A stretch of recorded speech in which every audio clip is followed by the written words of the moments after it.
Hi, my name's Travis, and this is Bestie Approved. I'm obviously still here without Emma, but I do have a very, very special and exciting and just all around cool guest host that I'm hanging out with today. Comedian, podcast host, and pop culture connoisseur, Jolenta Greenberg is hanging out with me today. And I'm so excited. She's just so fucking cool. And I cannot wait to talk to her. So, Jolenta, tell us a little bit about yourself. Oh my gosh. Thank you so much for having me, Travis. What about me? I'm a comedian. I'm a podcaster. I got my start in podcasting when my friend and I started a podcast for a podcast competition her work was hosting. And we became finalists, and we got to make a pilot of a show that I had a random idea for, which is we lived by self-help books religiously 2 weeks at a time and then reported back sort of like reality show style with like clips from our lives. And that show ended up doing pretty well. It was called By the Book. It ran for years. We wrote a book about our experience. Then we shifted the show to be a bit more of an advice show. And then my podcast co-host wanted to branch out, and as did I. And now I make podcasts about reality TV. I love it. And that's me in a nutshell. And it's the coolest thing. And I want to get into the book a little bit because, as you know, I bought the book. I sat down and you're very ran sweet. Right through it. It's a good book. I would say it's an easy read, if anything. So it's not too. I'll get into it. I will. I promise. Because it's not heavy though. But there's a lot there. Yeah. But before I get into it, we ask everyone, what's the last song you listened to? Oh, shoot. What is the last song I listened to? I'm racking my brain. I think it was Joyride by Kesha. Shut the fuck up. Do you want to know what my last song was? What was it? Joyride by Kesha. No way. I swear to God. I just had sort of an itch for it, so I put it on the other day. That's so funny.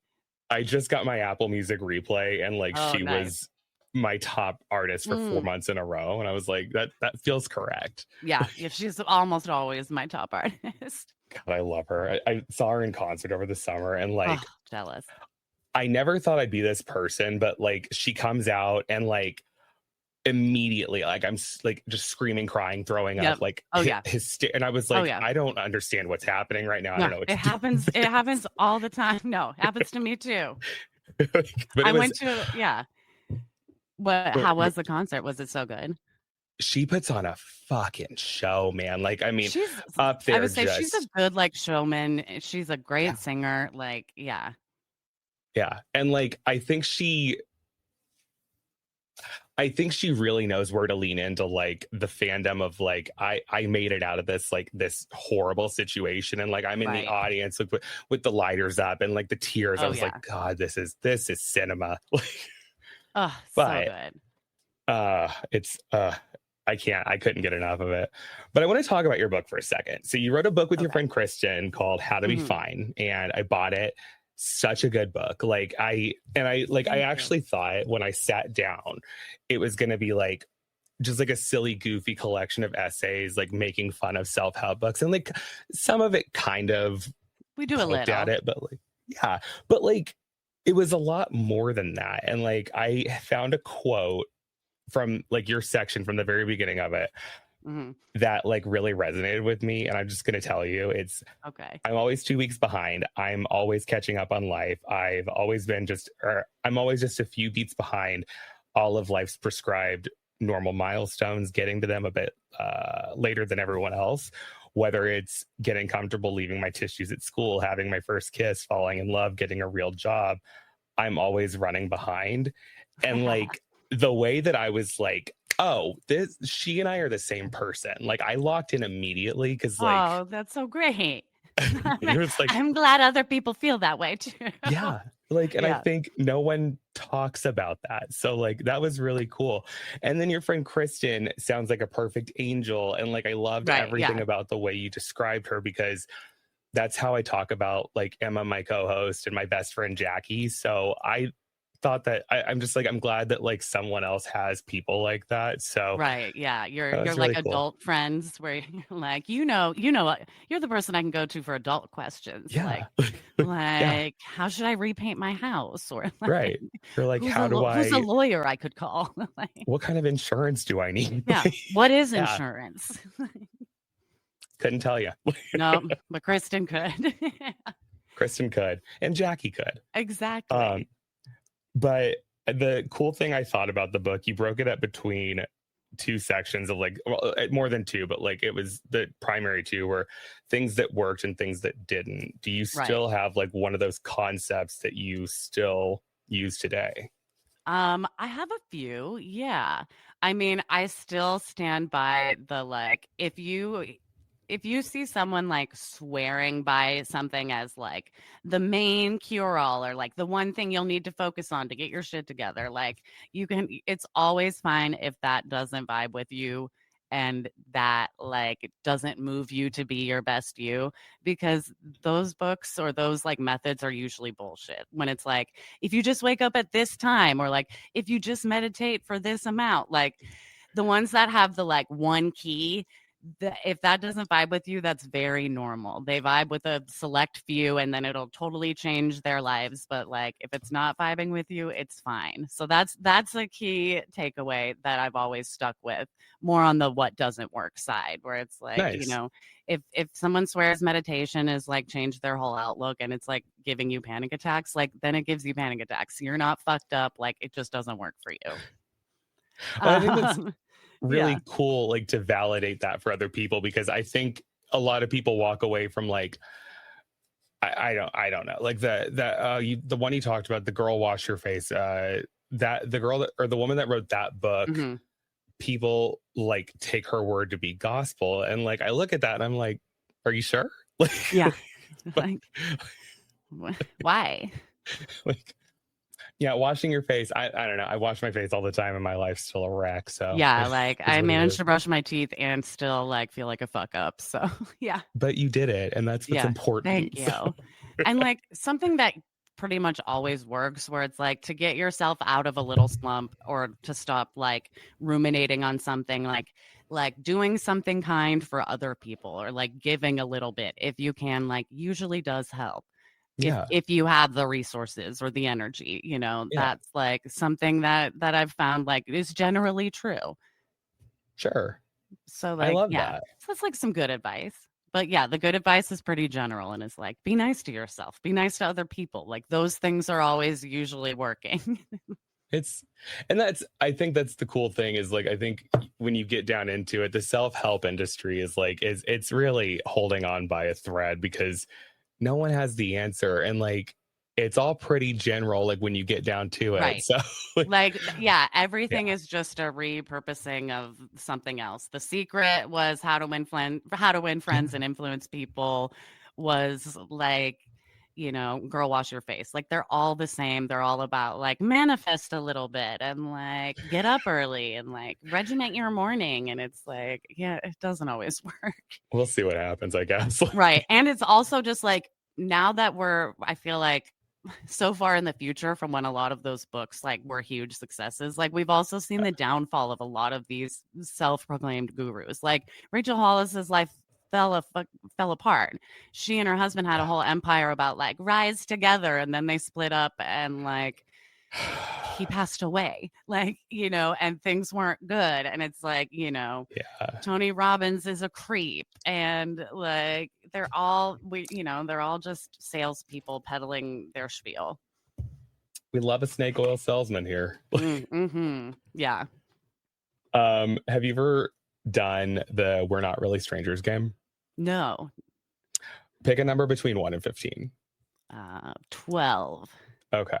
So the whole idea is like it's questions that like you can ask to like create deeper connection. Mm-hmm. I actually kind of like this one. What has been your favorite age so far? Oh shit. What has been my favorite age so far? I mean, it's gonna sound really basic, but like I really liked being 21, being able to Okay. go to a bar or, I lived in California at the time and go to Bevmo and load up on wholesale alcohol. Hell It yeah.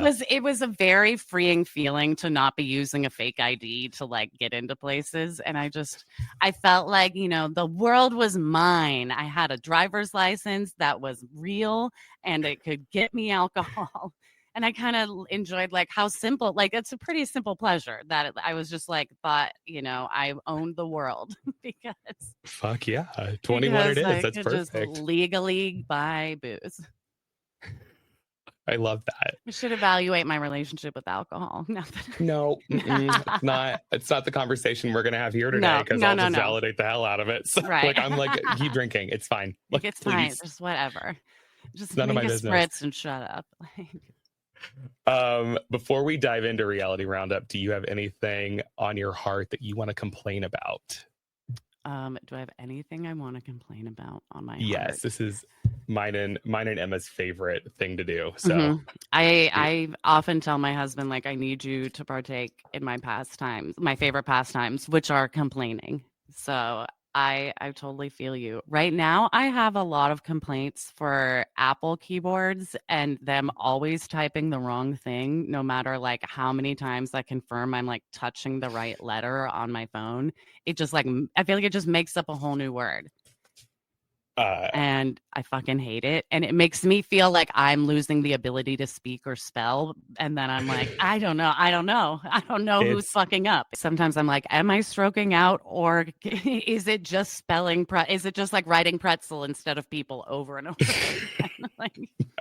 No, and it's I also know that I don't say duck and I don't know how we've gotten back to that when I'm saying fuck. Where so, it's you knew how I spoke. You used to know. Yeah.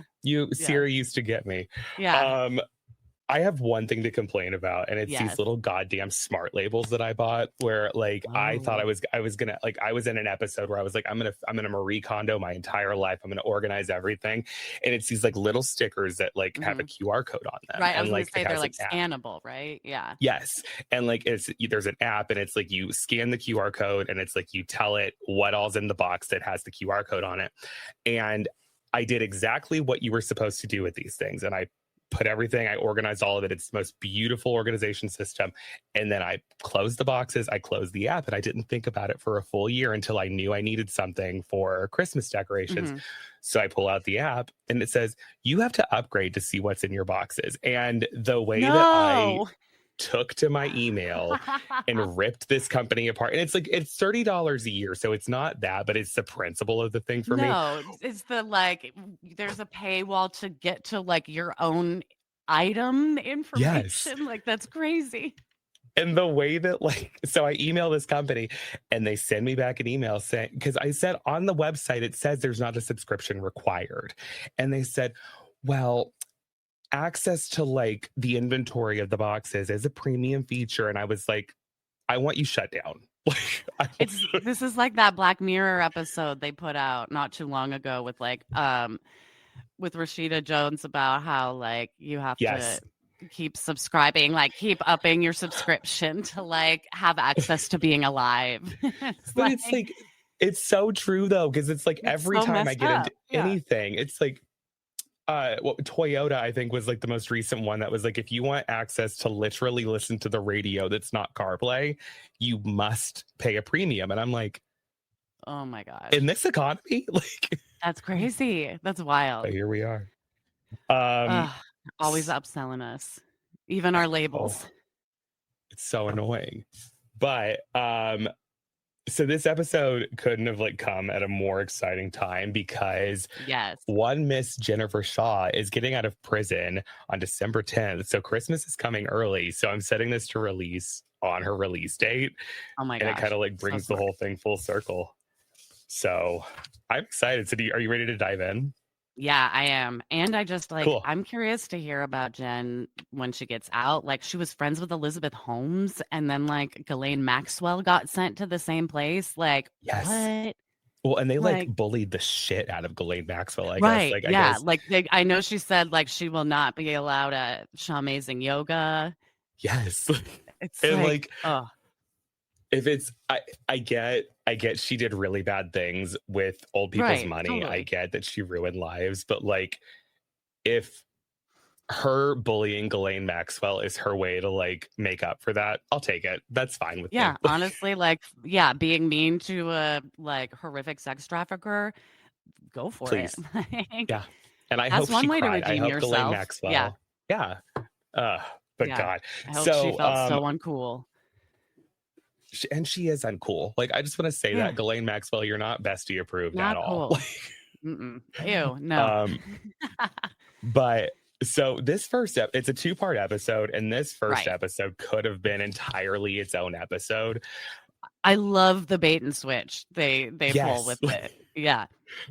But so we open and Jen's playing basketball with her son Omar, and like something that's always bothered me about like when I see into people's families and kids say yes ma'am to their parents, I don't know why that makes me so uncomfortable, but like it's like it gives like fine. stranger vibes, or like Yes. like it really tells me like I was told to say this on camera too. Like I was told Yes. to address you this way. Like we had a talk before we filmed where I'm supposed to say that. Like there's another family that I'm going to bring up later that does this exact same thing. oh, good.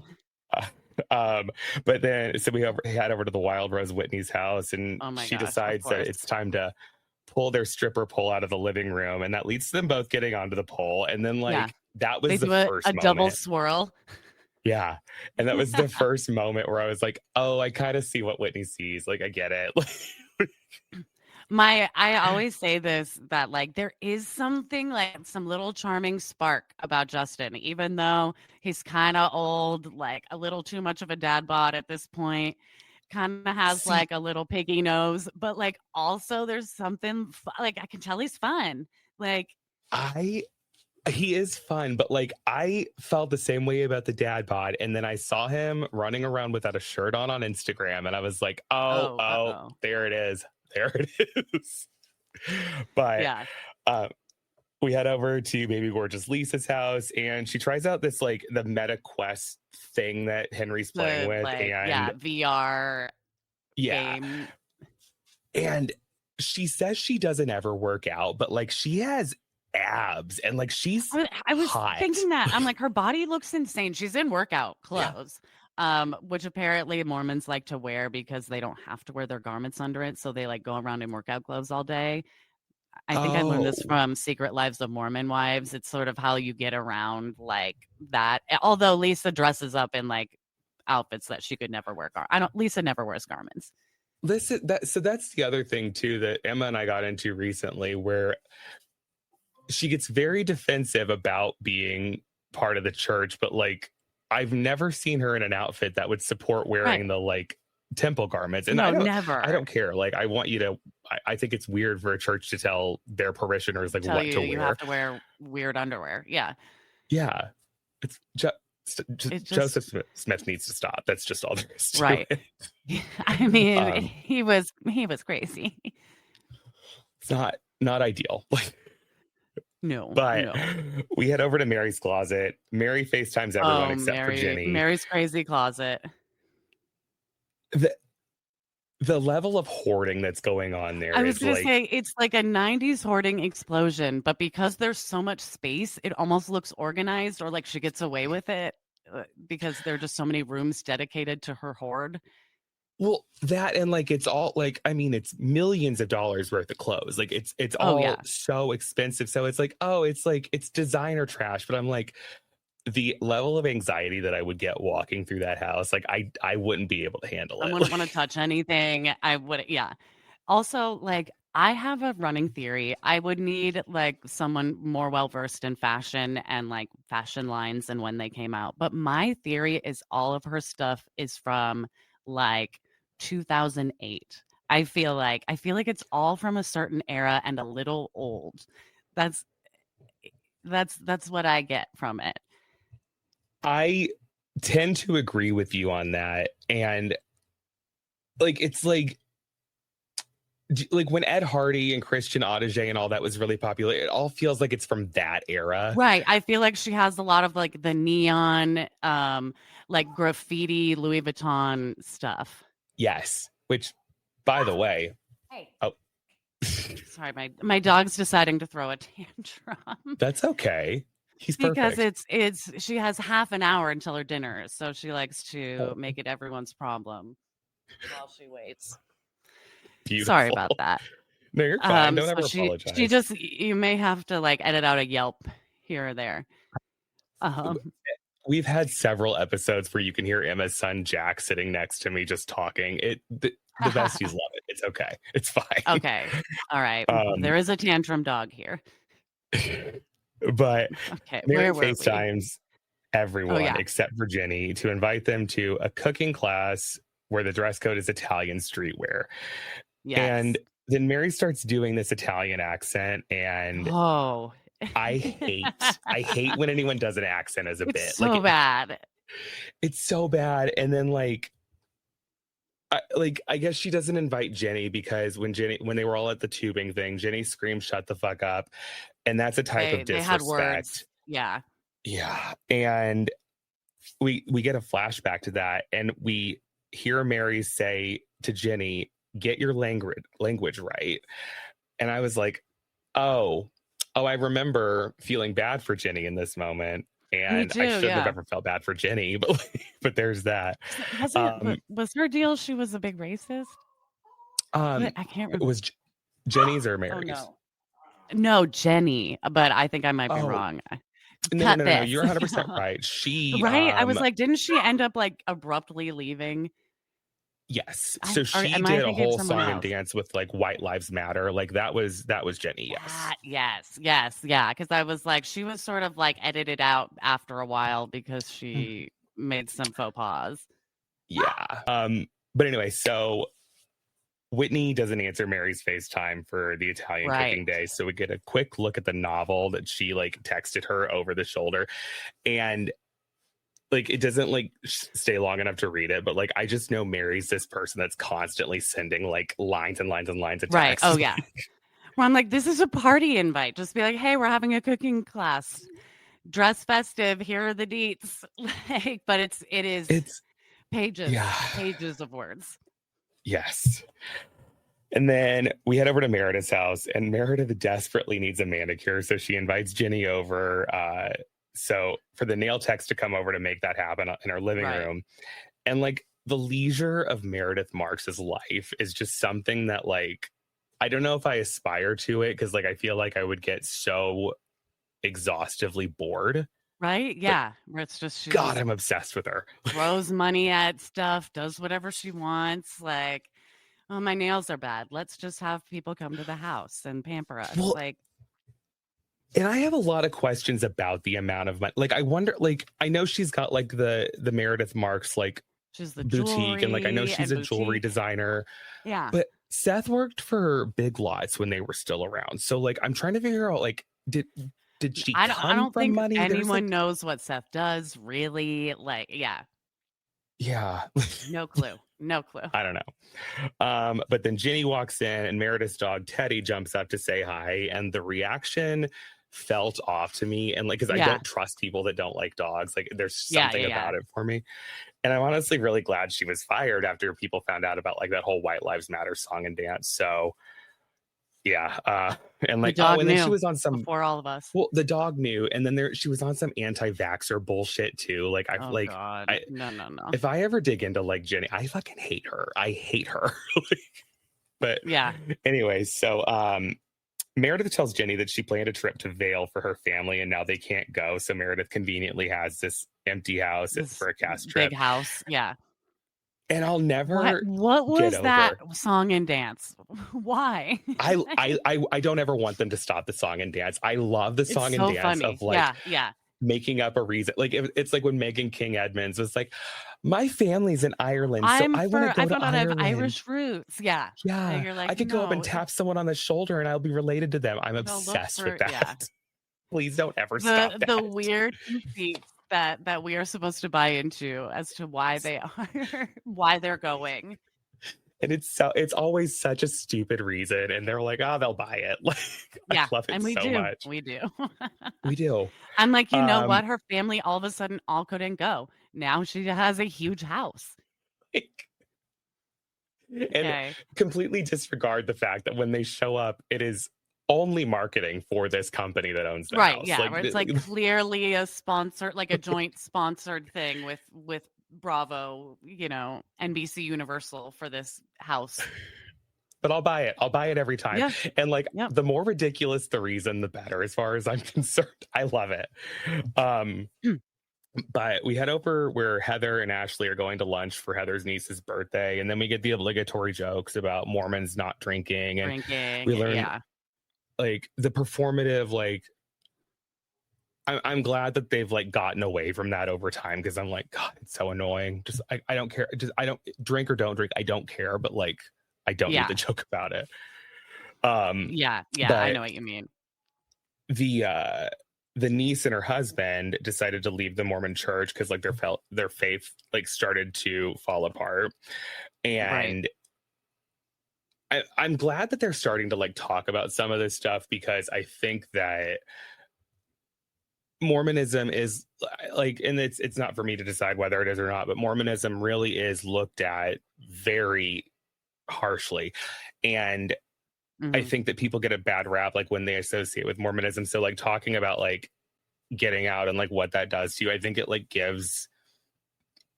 it's almost humanizing in a way, like when it comes to that. Yeah. Like, I don't know. I totally agree. I was like, we understand, like there is like, they are dealing with heavy shit, and like as much as they're like, we're funny girls, like, we're sort of wholesome, it's like they're also dealing with being like shunned by the community that raised them. And like I really enjoyed when they toasted to the outer darkness, and then Heather explains like the different levels of heaven. There's like celestial, where the good Mormons go, then terrestrial, where Mormons like Lisa go, that just can't quite actually do the full lifestyle, which I loved that dig. It amazes me that like the same church that kicked out Heather because her husband wanted a divorce, and kicked out Whitney for, falling for someone while married, also is the church that is like, Lisa, you're perfect, never change. So I like when Heather explains a little bit as to like, no, Lisa like holds herself to different standards than a lot of people. And I know beyond the shadow of a doubt that when Lisa saw that, like John got a dish thrown at his head. I do know that. Oh yeah. Yeah. And I love the next level after terrestrial is telestial, or I believe, and that's where like murderers go. They said like Ted Bundy and Jeffrey Dahmer were examples. Yes. And like, I don't know that I buy any specific religion. I don't know what's out there. I don't know, but like, I do know that if there's a heaven, Jeffrey Dahmer's not there. He's not in any level of it. Yeah. Right. And I know that Heather Gay is not going to be a level below him. I know that. And then below that is the outer darkness. That's where people who have been shunned by the church go. So Heather's like, yeah, we have to like ask Jeffrey Dahmer for a seat at the heaven table. I'm like, God, they're so self-important with themselves. Wow. Exactly. And then Heather also explains how self-righteous even she was, where she talks about like her sister who had left the church's wedding, and they were supposed to wear like little spaghetti strap dresses that like came up very high. Like they weren't showing any cleavage. They were like a tube top with a spaghetti strap. But she demanded like they make her a bolero jacket so she could wear her garments to the wedding. And she's like, oh yeah. And I thought I was so much better than these sinners showing their shoulders. If you're in a place at your sister-in-law's wedding to go to a place of custom bolero, like you've lost the plot. Right. Yeah. Like it's like, this is what your religion's forcing you to do to like feel better than other people. Like it's kind of wasting your time and money, probably. It is. And then like, but like you see her in the picture and she's just like chest high. And I'm like, God, she's so happy she got her way and is proving how superior she is. Yeah. And I know, like today in 2025, I think she would be probably one of the coolest friends to have. If I would have met her in like 2008 or whenever that was, gun to my head, you couldn't make me hang out with her. I would say I would have hated the shit out of her. Yes. Oh, but now I love her. Who knew? We're watching a bad Mormon be born like before our eyes in this scene. I do love the evolution of it too, I gotta tell you. Oh, I know. But we head over with Jen and Stu where they're going snowshoeing because Oh, Jen's therapist says she needs to spend quality time with the people she loves. when that means her assistant / business partner, Stu. There's a lot here, like, because it makes me Well, and wonder it's if like, they knew the arrest right. warrants were out. Like, that's I number would say, one for did me. they 'Cause had where they know something's coming down the pike, and because she really is painting herself like, I do all of this for you, for our employees. Like, I work so the hard and don't have a self-righteousness of all of relationship. it. She works so hard, doesn't have a relationship with her kids as much as she'd like to because she is putting a meal on so many people's tables. Like, it's like, Yeah, oof. and the way she's like, I had to do this because I take care of your family. You know that, Stu. And like, Yeah. we get the confessional of Stu is so much more than a business partner. He's like my best friend or whatever she said, something to that Right. effect. Yeah. And this is, dear listener, I'm going to come back to this moment when we recap Ooh. season 3, when she proceeds to say, I don't know who Stu is. Like Yeah. that man had his own businesses. Like, At just say this you fucked time, up. he was like her business soulmate. So Yes. yeah. And then it's rough. Yeah, the whole thing, it reads like sort of, like a planned, self yes, commercial, basically. it's and like I'm glad they put in the part about like, oh, he's so much more than that, because I think it's Yeah. really important to see the He's inconsistencies. so loyal. Yeah. Yeah. Yes.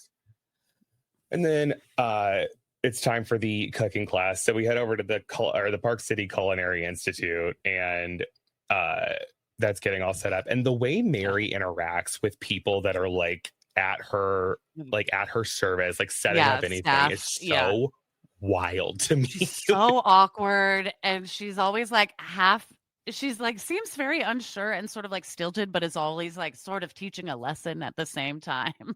Yes, the way she needs to teach like the owner of the Culinary Institute where to put a glass on the table. I'm like, I have a friend that like that is kind of like that, where she like lays out the silverware in the right way, and I'm like, I don't know where any of it goes. I'm eating with my hands. I'm from Kentucky. Who cares? Yeah.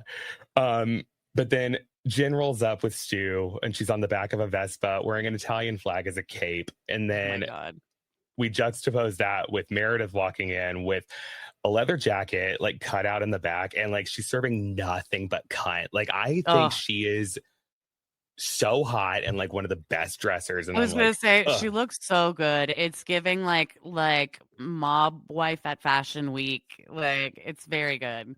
Yes. And like it's so tight, and I'm like, everything is just perfect. And I'm like, this is what I want. Like, this, more of that this. was like, that was like when she was on her peak Blazer game. It was a good time for her wardrobe. It was. And then we get back into Mary's Italian accent, and she starts to throw around words that I think she believes in her heart to be Italian words, but I feel like is she trying to say like tagliatelle or something, or like it's bad. Oh, bolognese. I don't know.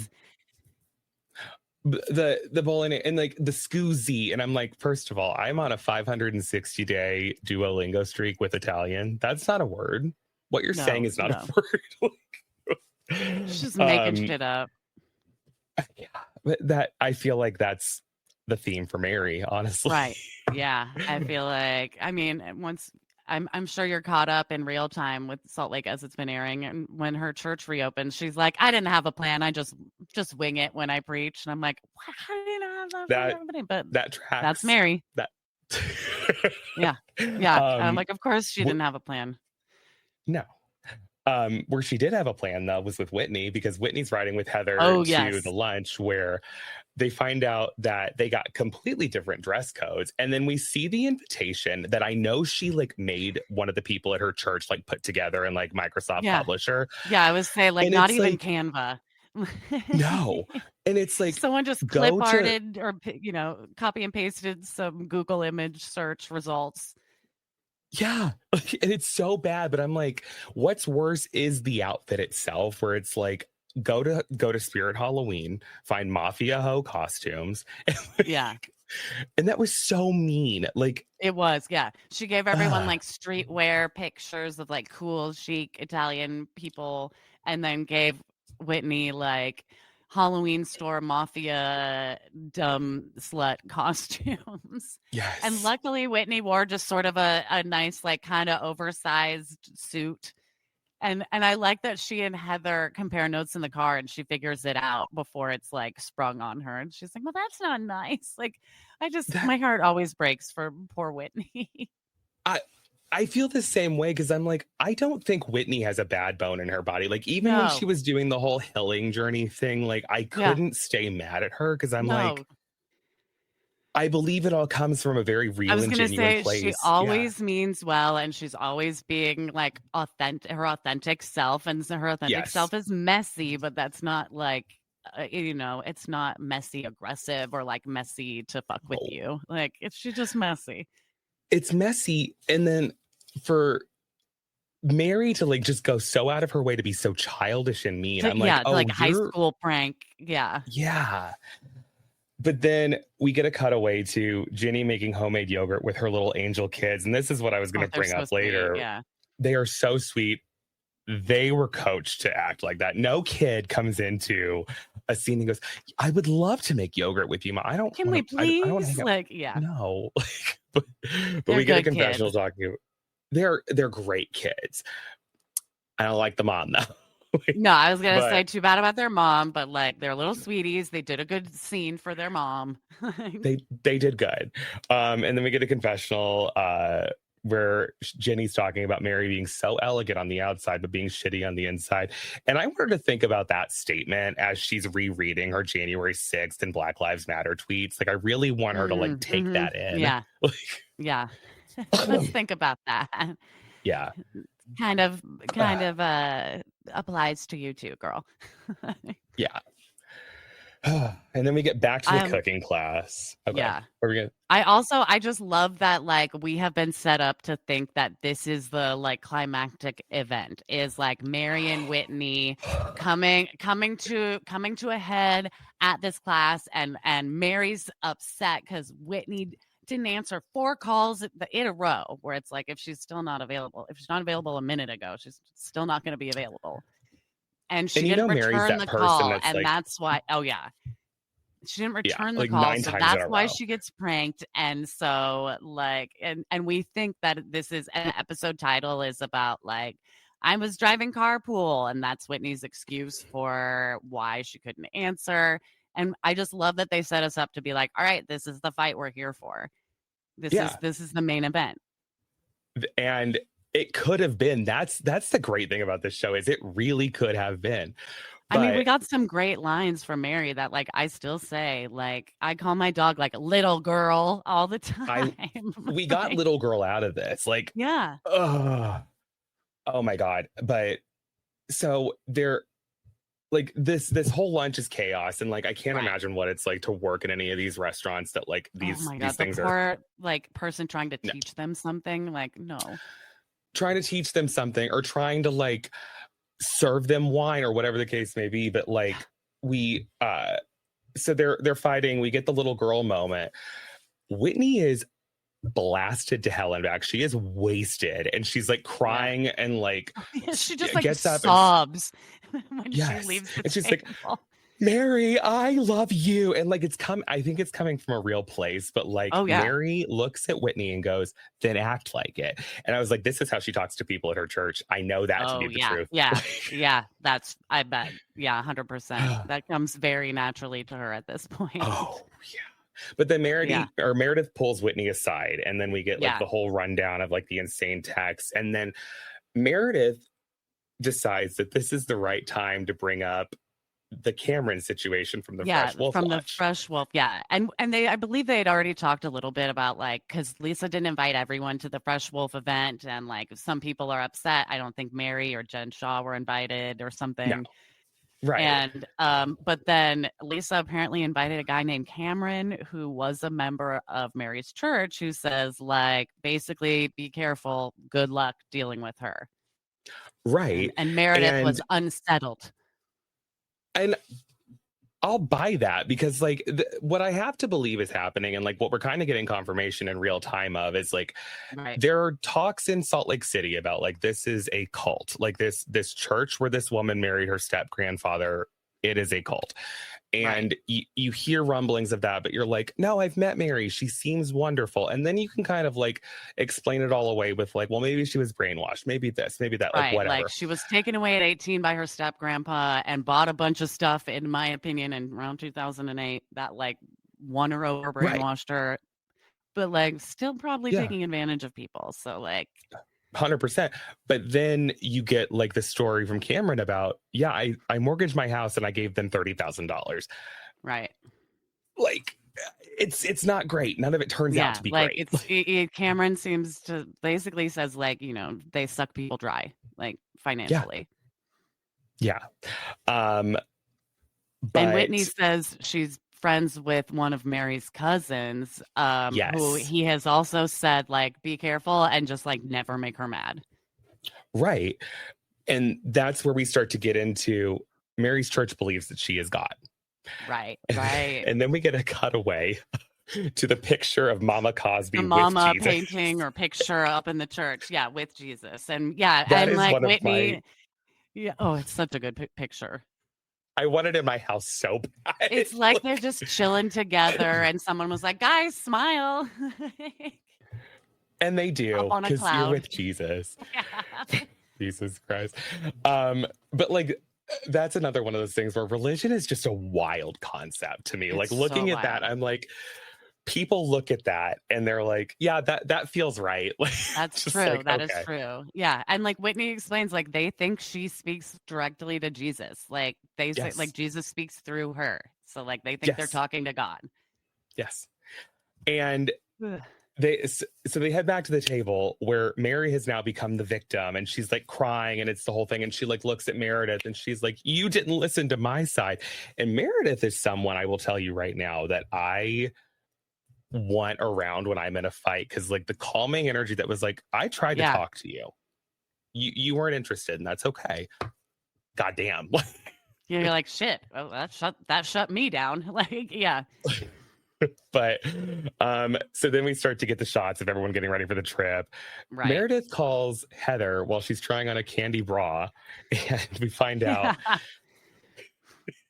God damn, like I love her so much. Like I know she's every shot of her throughout this episode gets like more and more absurd. Like but we find out that Meredith goes to Colorado early for her dad's memorial service, and this also comes up as a plot point later. But Heather's now the leader of the pack for this road trip. Right. But please, because dear listener, this is something that I'm coming back to where this is one where I feel really bad for Meredith. But anyway, baby gorgeous Lisa is like sitting in an insane pile of clothes, and like for a 2-day trip, by the way. And I'm like, it's like maybe 2 nights, like, or one, I don't know. Yeah. And I'm like, I don't know who this is for, like this whole song and dance, but like she tells John it's rhetorical when she asks for his opinion. And I was like, John understands his marriage. I get that. Oh, yeah. He might just now be getting a little sick of it, but like he does know what the arrangement is. Like, yes. He's just a body. He's just there to like validate her, really. And exactly. And then we step into Jen's closet where Sharif walks in and she's says helping Jen pack is the worst thing. And I'm like, give it 24 hours and see what you think. Ooh, there will be worse things. And then it's true. We get to go to the sacred place of the beauty lab and laser parking lot. And, our promised land. Heather is the first one on the bus because we find out Mary's flying private to Vail because she has a headache. Yeah, she has a headache. Didn't want to get up in time to meet them at the van, so she's flying private. Perfect. Yeah, and Meredith's already there, so Heather's in charge of this like bus ride now. Yes. The Wild Rose shows up with a Shotsky lover. Of course. Anti-vaxxer Jenny rolls up on the bus. Yeah. Hater. And then Jen shows up in her braids, and She looks so good. she looks incredible. And that's the thing is like, it's always a dichotomy with Jen where I'm like, God, she's so fabulous. Why is she such a I monster? know. God, she's so beautiful. Why is she such a Yeah. monster? Like, She walks in and I'm like, oh, so striking. The stars in the van. But also it's like, Jesus, girl, what are you doing? yes. And then her phone rings. Right. It's pretty And immediate. yes, it is seconds after she sits down, and she turns around, she looks at Whitney when she realizes what's going on the other end of the phone. She hears like and two sentences. Yeah. Yeah. And she tells Whitney to turn off her mic. And you see her outside, you see her talking, and like, I am so desperate. Like, you pled guilty. We all know what happened. I am desperate to know what happened on that phone call. Like, that's all. I know. That's my What only was the piece I thought don't process? Yeah. know. Yeah. What I feel like we hear her say something like at the house. Like she's clearly getting tipped off. She goes, I need to go back to the house. Like, I can verbatim, I can recite what she said. Yeah. And I want to know what was said. And then but what makes me even more uncomfortable and like gives me a lot more pause is Heather comes out and she's like, hey, I'm so excited. And then, cause that's the first time she's seeing Heather. And she goes, I have bad news. Sharif's in the hospital. He has internal bleeding. I have to go. And I'm like, it was so quick and it just came right out. Right. But I was like, was this always her get out? I'm going to say this. Like, how does she just like come up with it on the fly? Yeah. It's like in a split second, you just hear her be like, I have to go, Sharif. So like I don't know what's going on. He was like going for like a quick thing and now he's bleeding. I have to go. Yeah. It's like that's, it was so, and it just came out so easy. And I'm like, okay. And then so she goes and tells the rest of the girls like, hey, I'm going, and that she leaves. And like everyone in the moment is like, I think a little bit in shock because they're like, oh, what's going on? And they're like trying to figure out, like, do you want us to wait for you? And she's like, I might come back, I'm not sure. Right. Because in her mind, this is something that could like, we can figure it out. I can get out of this. And then the poor producer comes on the bus and she's like, are you guys serious about not going? And Jenny's like, let's just go. What are you doing? Yeah. And I hate Jenny. Yeah. But they end up talking themselves into saying, they're like, she would want us to go. She'd want us to have fun. Like, we should go. And like, while they're talking about this, you can see in the window behind them, there's like people in vests or uniforms of some sort. And you're like, what am I seeing? And you hear the producer go, you guys, there's cops and they have the handcuffs out. Something's going on. And like this cop opens the door and like, this is how I know, like beyond the shadow of a doubt, this moment was like real is like, you see the reactions where they're like, what's going on? And like, is this and like Whitney's already like, is this a joke? Like, I love that Whitney's already kind of expecting strippers at this point. Like, yes. And then Heather, bless her heart, is like, I can figure this out. Starts saying, I don't know why the popo's here, and just gets out of the bus and calls them the popo to their face. And I'm like, Heather, like, what's the popo doing here? And you're like, no, so weird. This is real. They have like NYPD on their back. This is, for some reason, New York is in Utah. Like, HSI, what does that stand for? Homeland Security. Yeah. And so that's all happening. And we get the to be continued. And God, this is gold. Probably the wildest to be continued in Housewives history.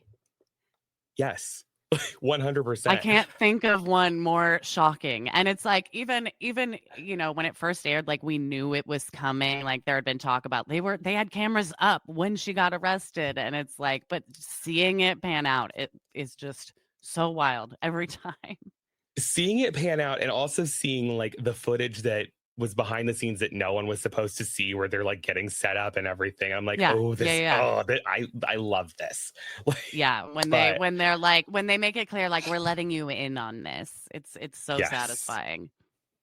Good. Okay. So then next episode, we pick up where we left off at Beauty Lab and Laser, truly a sacred place, where Heather's texting Jen saying the cops are looking for you. They said they need to talk to you. And I love that they go through this, like, are they trying to help her or get her? Like, maybe they want to help her. That was a wild thing to me. I'm like, Homeland Security does not show up to help anyone. Like The in feds Christine aren't Holmes here to America, help. yeah, we've learned that. But then Lisa immediately is sobbing on the phone with JB Yeah. husband boss. She's like, the SWAT team showed up, the police showed up, and Yeah. like that reaction, I have a lot of questions about. I this time around I was really trying to pay attention to her, and like Lisa gets kind of cut off, like they're talking about like why were the cops there, and then Lisa says I think it's way more, and then they get cut off because then they realize Jen left her bag of snacks in the fucking van, and they're like, oh wait, are those Mint Milanos? And then like Lisa lets the conversation get steered that way, and I'm like, was she gonna say, like, what does she know? Like, No, because she has unhinged ADHD. Like that's the problem with Lisa Barlow. I know. And then But she's like, oh, Mint Milanos. I love junk food. That's my brand. Like, and then I it's would like, have Lisa, that. what? Yeah, I would eat that. I love that. Oh God. But then Lisa. Heather keeps talking about how like the cops just needed to make sure she was okay. And I think she's being so serious and honest and saying that she thinks that. And I'm like, Yeah. are you okay? I think that's when we start to see, like, I guess the sort of Mormon naivete they're raised with, where Yes. she's like still trying to see the bright side or like assume the best in her friend, where it's like, girl, like Heather. we can't Pollyanna this situation into being cool. No. Then Meredith shows up at this house and she looks so cunt in her blazer dress, like this like tight, like I've never seen her She's miss. like peak Meredith. Yeah. Yes. Like and she then was we meet only more Meredith when she had that blazer bathing suit that she wore. Yes.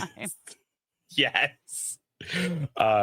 Then we meet Crystal, the experienced curator, who's wearing a fun hat. And like, I know beyond a shadow of a doubt, she woke up that morning and she put that hat on and said, I'm going to be a star today. I'm going to be the runaway hit from this episode, giving a tour of this rental house. God, I love Crystal, the experienced curator. Such a, yeah. So they do like a, sponsored content ad for the house they're staying in and like the company that manages it. And this woman walking around going, there's really not a house, like a single family home like this in Vail. And I'm like, yeah, yes, there is. I mean, it looks like the one next to it looks very similar, and they all are like big sort of flashy houses in a rich ski town, right? Like, yes, I'm like, it's a ski resort town. Like the village is nothing but McMansions. Like, don't do that. It's okay. Don't lie to us, girl. Yeah, I think she's lying to herself more than anything, but that's okay. Right, true. We cut back to the trip. Heather checks to see if Jen has texted her back, and it would appear that everyone has accepted what happened except for Heather, who's like waiting to like, and like they're on some level I can respect like wanting everything to be okay, but at the same time I'm like, are you okay? Right, like this is the same girl that's gonna like cover for Jen when she gets her black eye, like where it's like, what, you're putting too much faith in this person. Like, what are we doing? Yes. And then Lisa goes on to say she didn't believe Jen from the jump because no one acts like that. And she says that she's pretty pragmatic. And I don't know that Lisa Barlow understands what that word means. So that's true. Like that's the last word I would use to describe Lisa Barlow. And then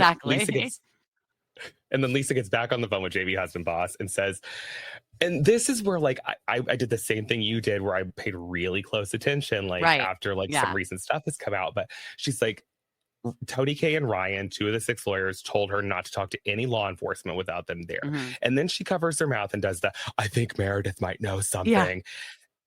Like, and I'm like, is she just trying to throw us off her scent? Because she seems to know the most about this, or like, I don't know.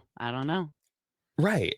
And the women start speculating about Jen's lifestyle and the cash flow and like what the businesses actually and are. Like a few of them, and like Lisa has been like, she's always been ambiguous, and Whitney's like, I've always wondered. And Whitney all of a sudden turns into our like Nancy explainer. Drew. Yeah, where she's like teaching us how lead nurturing works and like selling leads. And Whitney has basically said, I always wonder how she had the amount of money she did if she was doing like legal lead generation, because it's not that lucrative.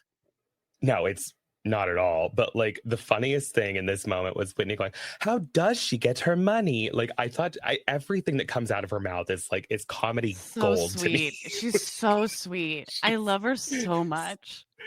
Oh, but so then the bus makes a stop and Whitney and Heather are on the bus talking about how Lisa's acting. And the way Heather was so quick to say, if she knows something, that means she's implicated. Everyone knows there's something shady going on.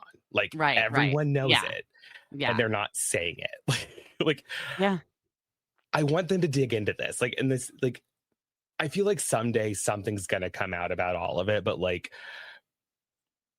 did someone on the cast talk to the feds? Because Lisa keeps saying someone tipped them off. Someone tipped them off. Yes. And that makes Whitney and Heather be like, did she tip them off? Why does she keep saying that? Right. Or well, and then how did they know? Yeah. How did they know to find her there? Did someone on production say something? And it's I don't know. I don't know. But I'm desperate to know. This is I love the Housewives more than anything, but what I love more is the messy, it's I want to know who turned Teresa and Joanne. I want to dig into that because they say they all know. Right. Yeah. Anyway. And people friendships have been built and fallen on this supposed information that we just will never know. Yeah. Well, and Jersey's a whole nother beast, but the fact that Caroline Manzo can be yeah, I was in the room when it happened, and I'm tell me everything. I know. Caroline, she shocks me. There's a lot there to be shocked about, but that's neither here nor there. So we're back on the bus. Yeah. Lisa goes, today's a lot. And then Whitney sees the news. Oh, I love Whitney. Oh my gosh. Oh my gosh. Oh my gosh. Oh my gosh. So cute. I love that she says gosh the whole time. She's just a little sweetie. I do too. That's I specifically was oh, she says gosh. She's still not taking Mormon. The Lord's name in vain. Yep. She was raised good Mormon girl. Yeah. And then we get the headline. Yeah. Real Housewives star. Go ahead. You please. Go for it. Okay. Real Housewives star charged in massive fraud money laundering scheme. I have the fucking chills. Yeah, they're all shocked. God. Lisa immediately starts crying for Stu, and she's like, I feel so bad. I feel so bad for him, and I feel so bad for their families. And the Lisa's way that always she like kept a robot saying, crying. I honestly feel so bad. I honestly feel so bad. I'm who are you trying to prove it to? It's okay. It's okay. We believe you. I feel bad for them too. And then Heather's moved so deeply. And then we get a shot over to Jenny, who's literally drinking a beer and going, yeah, I don't have the text. I don't know. Yeah. And they are all just on their phones, and they all are weeping. This is a scene out of Chekhov or something. All this just the mood shifts instantly. They're all weeping and sobbing with open bags of Cheetos next to them. And they're reading aloud to each other she and Stu are charged with money laundering and fraud. They're in custody. Well, but and then Lisa's should we go back? Should we turn around? And Whitney's smiling ear to ear and goes, babe, she's in custody. She's been arrested. This is the best day of Whitney's life. Can do. Yeah. And then Whitney is later she's cradling Lisa and Heather under both her arms on either side. They're on her bosom crying. And I'm Whitney is thriving with this news. Whitney is in her element. And then we get a cutaway of I think she tells Lisa, I just thought she had a sugar daddy or something. And then we immediately get the confessional of going, I had a sugar daddy. And I'm fuck yeah, Whitney. Fuck yeah. Yeah, I love Whitney. Yeah, I just thought she was a sugar daddy. God, it's so good. And then they're reading through the article, and Lisa's up to 30 years. And Heather, that was the break. She goes, up to 30 years. It's a real crime, guys. It's bad. and she's like unwell, and like she's like she's in a place of like hood up and like laying on Whitney's lap, and like she's like not okay. And No, like she's I very know there's a upset. lot of room for criticism of like the toxicity of Heather and Jen's relationship, but like I truly believe this reaction is coming from a Oh, place of totally. like caring deeply about Jen and not wanting anything bad to happen to her, and like she doesn't know how to reconcile this. Yeah, no, she's having a But real hard time. Yeah. yes. And then we get a clip Um, of the Ring doorbell footage with Omar coming out yeah, with his hands up. And like, I I remember know. seeing this and being upset about it. I didn't think I'd be triggered by it again, but I was like, I felt bad for those kids because like It's I still so can't upsetting. remember. Yeah. And like, And I don't think we ever found out what happened directly involving Omar, and like, because there was a cousin in the house too. right. I, I like I want someone I hope someone like showed up, like Jen's mom or someone that was like, I'm gonna take the kids. They don't need to be Yeah, involved in this, because yeah. like that was really upsetting to me. No, it's just so scary, like, especially I think that was still, like, kind of early COVID days or, Yeah. like, not too far into it, and, like, we've just had these Black Lives Matter protesters or protests, and we see these, like, young Black boys being, like, run out of their house with men with, like, machine guns or with, like, men with, Right. like, rifles Yes. and their hands above their head, and it's just so your heart just breaks for these poor like kids who have Right. no idea what their mom is buying fucking leads Yes. leads of vulnerable people and tricking them into like buying a product that doesn't exist. Like I Well, feel yeah, they don't deserve that. and you have to put yourself in the mindset of like, what are, like, first of all, cops show up at your house. That's jarring to begin with. And then it's like, what are you talking about? My mom? Like, what do you say? What And then yeah, it's like, I can't think of any other instance where you have someone that has done a crime and then the family is taken out. Like, like the whole thing felt off to me, and I didn't right, like it right. at all. Like, I felt bad for those kids, but Yeah. then production shows up at the house, and like I can't Mhm. imagine what that chaos was like, because like you see like the cops pulling up, and like you see the cop cars, and then like Yeah, all these like trucks in the driveway and yeah, and I'm like, and like the producer's like, hey, what's going on? Like, yeah, like okay, and they're like I make a TV show here. Like, can you tell me what's happening? yeah. And then the cops like, you can talk to Mr. Shaw. Like, Yeah, yeah. so yeah. Um, we're back on the bus. Lisa decides to FaceTime Meredith, and Right, right. back to this lifestyle of Meredith where she's hanging up clothes in this closet, making herself at home. She's an absolute queen. And like she answers the FaceTime, and Lisa just goes, "It's bad, Meredith. It's really bad." And Meredith is like, "What's bad, What? Lisa?" This And house is this is apparently, amazing. You'll love it. yeah. Like, or yeah, Oh, you're gonna be that so was more happy. Lisa, but like, you're gonna love this Yeah, it's house. It's so great. Like, and then this is brand new information to Meredith, like with what's going on. And I just want to take a second here. You're mm, telling me, like, you expect me to believe that this production was going on and no one from the bus or from back in Salt yeah, Lake City was called like, the holy shit, there's a producers. SWAT team at our site. Yeah. What's up with Hey, you? Like, keep yeah, an eye out in Denver. They might be up there in a minute. yeah, like, yeah, heads up. Yeah, I'm sure there was communication. And then, like, but whatever. We're expected to believe that Meredith didn't know. God bless. Okay. Yeah, and Meredith But even isn't though it's surprised. completely new information, Meredith's like, okay. Yeah. Uh-huh. Yeah. Yeah, she's always seemed a little sus. Like, She did fraud. Oh, I'll buy it. Like the yeah, complete, unfazed. yeah. Uh, and then um we get the confessional where she goes, yeah, to find out someone in your friend group is being arrested by federal agents in the beauty lab and laser parking lot. That's shocking. And just smiles. It's like, and then, yeah, she's so Meredith has always been like a riddle to me. She's my queen. I don't need her to be anything other than exactly who she Right, is. right. Uh, She doesn't give much except like subtle hints and clues almost to figure her out. but then she laughs and then she goes, while everything else is falling apart around us, we do have a beautiful house here. Bye, love you. And just like Yeah. gets off the phone. Like, See you later. I'm gonna enjoy the house. well, and then they like go back to the bus, and Lisa says that she thinks Meredith knows what Right, she's yeah. letting on. And I wholeheartedly believe Lisa knew something in this moment. And she was like saying that to throw everyone off of her trail. Cause I'm like, Yeah, I kind of wonder. yeah.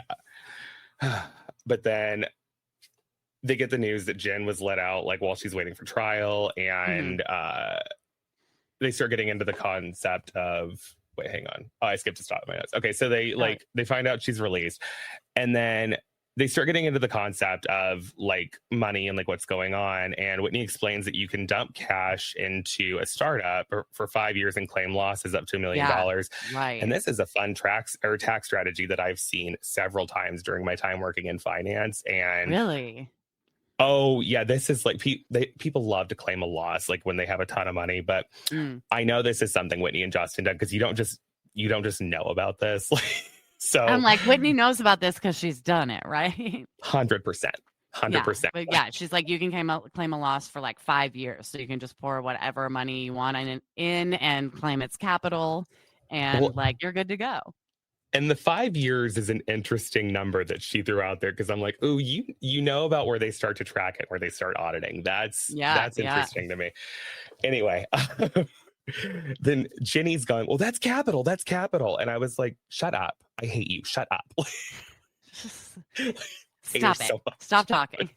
You don't get to be part of this. No one cares. Oh, God. And then we get back to the house. Mary shows up to the house, and like watching Mary do literally anything is just it's like watching a scene unfold that I never know what's going to happen. And she's so funny to me. She's like watching a bird learn how to fly, like every scene. Where you're like, I'm worried. Has she done this before? Interacted in this way, or had a conversation? Like, is she okay? Is she gonna fall? Is she gonna break her wing? Like, she gets there, and Meredith's just luxuriating in the bath, and I'm like, God, yeah. And like this is like the Tubbs scene where she like starts to be like, part of my brand is always Tubbs. And like it never stops. Like she's just in the tub like for 4 hours. She's in the bathtub. So funny. No, and she really makes a choice to stay. And Mary, sweet Mary, loves her etiquette. She's like, I think it's proper etiquette to meet people dressed. like maybe we don't dive too deep into what's proper, Mary. But like yeah. But then they start to like unpack everything, and Mary's speechless, and she goes, I had no idea. And then Meredith basically goes, you didn't? Like, right. We're all gonna play dumb here. Yeah. And then I know at this time, and like I think they get into it later in the season, but there's a lot of speculation that Mary was somehow involved in like being the rat. And like what I do know about Mary to be the truth is that she's the last person that wants cops like asking questions or like poking around. Yeah, I was gonna say Mary's not gonna rat. Like I trust Mary to like stay quiet. Yeah, like I trust, like as far as like, not that she's in the mafia, but like I trust Mary the same way I would trust someone in the mafia with my life. Like, I'm like, she's a locked box once you give her information and tell her not to share it. Like, yeah, right. And then I just realized I like missed a spot while I was shaving, and like this is like I see it like. I didn't really notice. Oh no. It's okay. It's cool. Like this is like my first time doing videos, so anyone that sees it, I'll be like, I didn't know. It's fine. It's all good. It's cool. I'll just like turn this way. And then what happens next? So all the women start to show up. They also established, I like that they're realizing like this must have been a longer term investigation if like the FBI was there. Like this wasn't a like on a whim, whatever. It's like this has been like a year in the making or something or more. And it's It's funny because I remember like Mary saying something like the FBI doesn't show up unless there's facts. And I'm like, well, I'm glad she didn't say that. Well, Cash Patel was in charge of it. So Oh, yeah, exactly. And um, I do like that throughout this scene, Meredith's bubbles are going away and she's just sinking lower and lower into the tub, like sort of covering herself more and more. And I'm like, it was a cute idea at first, huh, Meredith?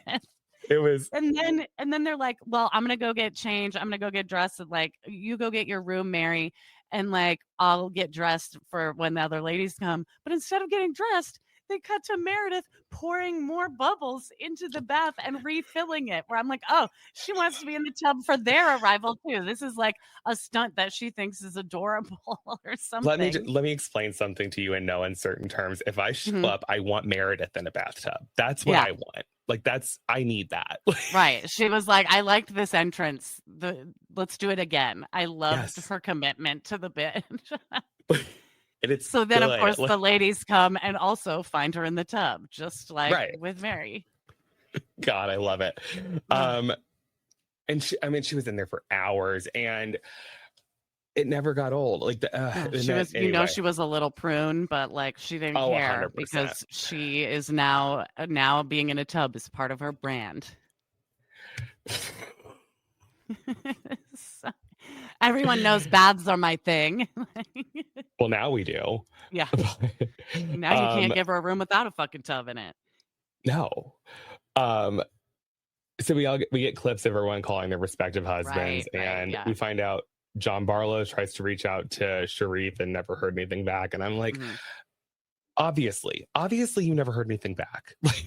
Yeah. But He's either internally bleeding or dealing with his wife being in custody. yeah, and like I don't know what John would have texted him to be like, "Hey, heard you're bleeding. Also, the cops are looking for Also, your wife. Is Jen's everything arrested. okay?" Yeah. Maybe we let them deal with that and then we like Yeah. circle back. I don't know. Yeah. um so Crystal and her hat are getting the dining room ready for the ladies. Oh my Love her gosh, so right. much. And then we like Mary comes up and like sees that Jenny's there and she goes, I forgot Jenny was even going to be here. And she Oh, hates her so yeah. She much. hates She her. hates her so much. She It's so hates the good. language she used, that she like told Mary what to do. Like, no, she did not like her. Ah, God. And like I hate that I also hate Jenny because like Mary hates Jenny for very different reasons. Mary hates Right. Jenny because of the accent and because of I was but gonna say, anyway. like, because she swore and like got some attention when she first got there. Like, Yeah. But I also feel like the food on Salt Lake City looks so good. Like it every time they always have a looks spread of really anything. good. Yeah. They always And look like this they have it's like the same good thing. American food, like, American Yeah. fusion. Like, it always looks good. It's the same thing on Secret Lives of Mormon Wives. Like I think that like Utah is just like a food destination in Yeah. my mind at this point because it all looks so No, it good. does all look good. You're right. Yeah. And like now I want dirty sodas and I've never had one. Like, what's Oh, happening? they opened Swigs in Indy. I saw God I damn it. feel It's like they the have best one thing. here in New York too. And I've been like, I should go. I should Go. try I'm it. telling you Yeah. right now, go. It will change your life. Yeah. I'm curious. I'm very curious. But so they're all sitting down. Mary says that Jen's arrest makes her feel a lot of emotion and that she doesn't celebrate people's pain. And if you sat me down in front of Mary and you like you're gonna tell me right now that like she's not thinking this is what you get for the grandpa fucker comment. Like there's no way Oh, yeah. that's not what Yeah. she's thinking. That's true. Totally. Totally. Yeah. And then Meredith, like, it's quiet for a second, and Meredith goes, "So what's everyone thinking?" And Heather goes, "This is the moment I've been waiting for." And I was like, "Heather is me, and I am Heather." I know. That's what Heather really is, our audience proxy, when she's like, finally, we're getting into it. Oh God! And then we find out that like Jen was running from the cops and got pulled over and arrested on the side of the road, and they start unpacking a lot of their feelings about the charges, like about like so like we know she got arrested. That's like one thing, and then we go one level deeper, and it's like, what was she doing? She was arrested for like taking advantage of like old and vulnerable people, and then we start being like, ew, that's gross. Like, Yes. Which is valid. It's valid and fair that like we feel that's gross. Like there's nothing else to say about yeah, that. yeah. Mary feels betrayed. Like, I don't blame Yes. her. Yeah. This woman But acted like then she was a legitimate businesswoman. right. But then Meredith goes into pasture mode and says, I feel like she's Mm. reaping. I believe that, or I believe what a man soweth, that he shall reap. And I was like, oh, that's like the church I grew up in, like that. Oh, yeah. Not good. but like she's not wrong. And then she starts to say like she never saw anything good in Jen and she Yeah. was scared of her because she knew what she was capable of. And I don't know. I'm like, I don't know. But I see her point and I agree. I also just, I don't know. I just want it to not be true about I about her. I want But it to it not be probably is. true. But like at the same time, I wonder if everyone was like actually in such a state of shock because they were like, we know something shady is going on here. We know like Right. it's probably a situation. I don't think anyone could have ever imagined it was as bad as it like ended up being. Yeah, it was bad. Yeah. But then we get the story about Jen and the Shaw squad going into Meredith's boutique, and Right. Monica Garcia was there, and Oh my we gosh, I see this. forgot Monica was part of that. Yeah. But Yes, yeah, and Meredith's like, I have had an issue with her before that I was like weirded out by. And yeah, she like said she missed a bunch of calls from Jen when she was in New York. And like Jen wanted to get into Meredith's store. So Meredith had them like open it up for her. And right, then she checks in with her staff afterwards. And they're like, yeah, she like bought a few $100 worth of stuff, but also this green clutch that one of her friends picked up is missing now. And it seems as though one of Jen's Shaw squad stole a purse. right. And then like I also love the cutaway where I think it was Lisa was like, which clutch? Hang on, which clutch? And like they had like a whole like it was Like just the a little snake green clutch. skin, green little Yeah. snake skin. She's like, I had that. But I have so many questions about that very specific moment where it's like I don't think we ever get confirmation of this, but it was the same build as the guy that was like helping her get ready in her closet, Marullo or Murillo, whatever his name is. I'm pretty sure it was him. But like I have a lot of questions about like, okay, so you bought hundreds of dollars worth of stuff. Why was the bag taken? Like, was it actually an accident? Like, I just have a lot of questions about that. Yeah. And like 'Cause, like, Meredith basically seems to let her off the hook and be like, did you borrow a bag too? And then the guy brings it back the next day. right. And it's like, so what was this? Was this just a Yeah, rogue guy who like likes to shoplift? Like, was this? maybe. And like, Yeah. because that is a thing. Like, kleptomania is a real thing. So I don't know.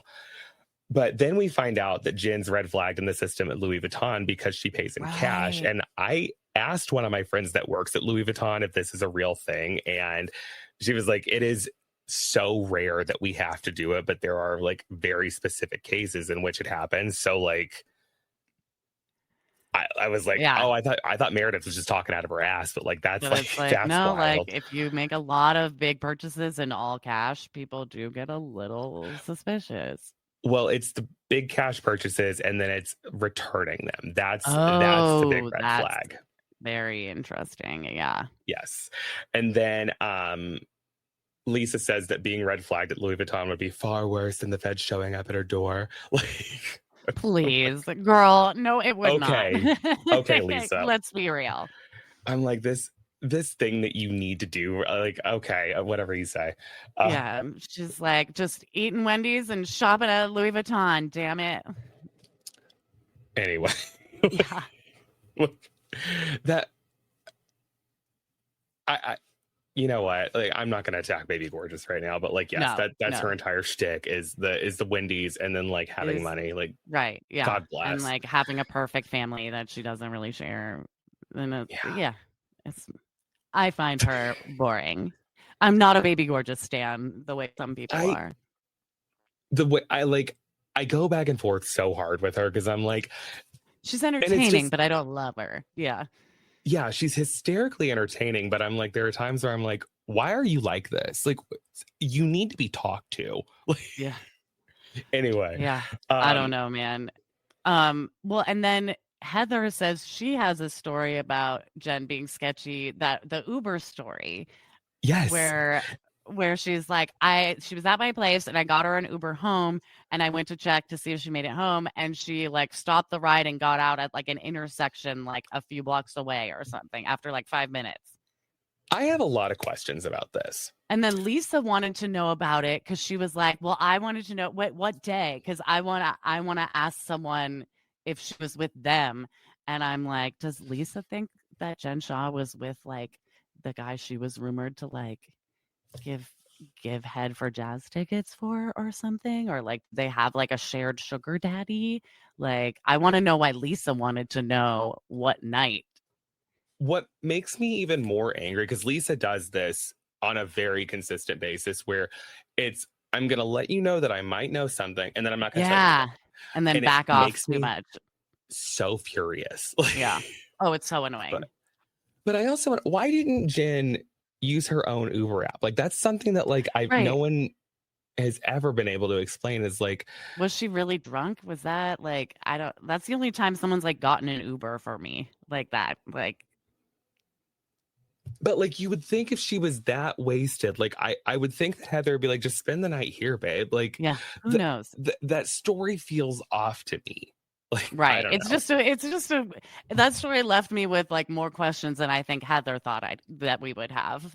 Right. It's just like, I what? think this whole scenario leaves me with so many unanswered questions that like even after the trial, even after all of it, because like we never really got a trial. We had like all the pre-trial hearings because like, and And believe you me, she was pleading innocent until the last minute and then finally struck a deal and pled guilty. yes, it's like, and I'm like, we never got to uncover anything, because what I'm assuming happened, and I think they say this like right after the trial, like or after the guilty plea, is there had, like, when they were going through the pre-trial motions, they had to have seen something that was like, There we had to have been cannot evidence explain that this was one. so damning that they're like, Yeah, you can't plea your way out. You can't say you didn't know about this or say you didn't do it. Like, yeah.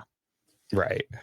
But Ugh. that's the end of that episode. And God, like, this is like, I know people like think that Housewives is trash, and like in a lot of ways they're probably right, but like, God, this is what I live for. Like Right. Well, this. and it's just like peak melodrama. Like it's like it's no different from, like I say, it's like this one reads like very Chekhov to me, where it's like these sort of tortured souls and all these like secrets being exposed through like legal action that no one wants to confront. And it's like, it's a lot, like it's firing on all cylinders. And like we were Yes. satisfied with just a fight between Heather and Whitney. I mean, and we were Yes. satisfied with just a fight between Mary and Whitney at first. And we thought like, you can go, little girl, was like great. And then we didn't know this was like right around the corner.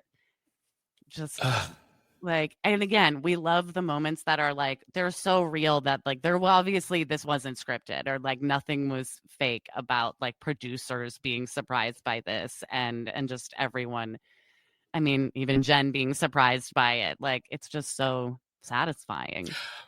I do like Jen being surprised by it. Like, I think the one thing like I've always asked myself is like, did she actually believe either A, she was going to get away with it, or B, what she was doing was not wrong? Like, one of those two things has to be true. Right. Yeah.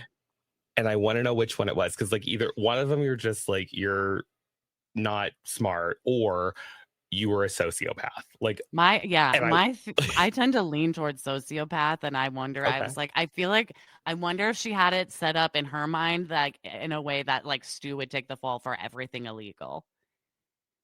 That's what I wonder. I'm not sure. Do you know that he still has not been sentenced? Like, to this day, he has not been. No, like, and because the way that like I have done deep dives on this, because I'm like, I want to know everything, because I mean, because I'm applying to law school, so like, right, and I with just this like stuff. I did not follow what happened. I just sort of assumed he had the same fate as Jen. No, like, so like, did he turn on her? And like, he must have, or yeah, they start being represented together. or I something. don't think they were ever represented together yeah. from the beginning, but like I do know that like almost immediately when the trial started, like they had zero contact after that Right. between and it was like their legal team speaking to each other, and Stu was the last one to turn on Jen. So I think that like that might be like his saving grace is like I'm gonna get out of this, like save himself, which sucks, but like because if you read like a lot of the court transcripts, every single one of them knew what was going on. Every single one of them were putting people they up all to knew, yeah. But like I'm just like Stu is not innocent, so like I think he's not innocent, but he wasn't like the mastermind, or he was only a partial mastermind, like right. I mean, if he's not equally as guilty as Jen, like he's still guilty. Like I don't care. Totally. Like he was her like number 2 guy. Right. But yeah, that's that, dear listener. What a wild ride. I always ask people this, like if you had to be friends with any of the women from the show, who would it be? I mean, I feel like I would have the most fun bantering with Heather, but like my heart just says Whitney. I agree. I was like, I know she'd let me get on the pole and be real fun and sweet, like teaching me how to do it. And she just seems like such a fun time who always wants to see the best in people. Like, I love it. And like, I love that she's so like, she's so sweet and innocent, but she's also like a dirty girl. Like she's just she's like, I would get along with her so well. I'm so glad you said that because I completely agree. Yeah. I love her. I just want to like hang out in a hot tub with her and like dish. And just like tell her all my secrets. Totally. But this has been really cool. Thank you so much for coming on. Like I've been looking forward to this. There's an open door for you anytime you want to come back. I have not shut up to a single person. Sure. Yeah. But like this has been so great, and you're so fun, you're so cool. Plug whatever you want. Tell the people where they can find you. Oh my gosh. You can listen to my show, Hot Masterpiece Theater, where we unpack our favorite scenes from reality TV and talk about why they're actually high art and why you're not trash for liking trash TV, because it's great. And so, so I talk to fun people. I break down like different archetypes that we see in reality TV, and it's a good time. So check us out at Hot Masterpiece Pod on Instagram and like wherever you listen to podcasts. Hell yeah. I'll put it all in the show notes. Awesome. Also, everyone needs to go buy a copy of your book. It is. That's so sweet. I'm so like, I'm not like, I want to start a book club just to revolve around that book. It's such a good book. But thank you so much for being here, Jolenta. You've been an absolute treasure and a gem, and I can't wait to do this again. Oh my gosh.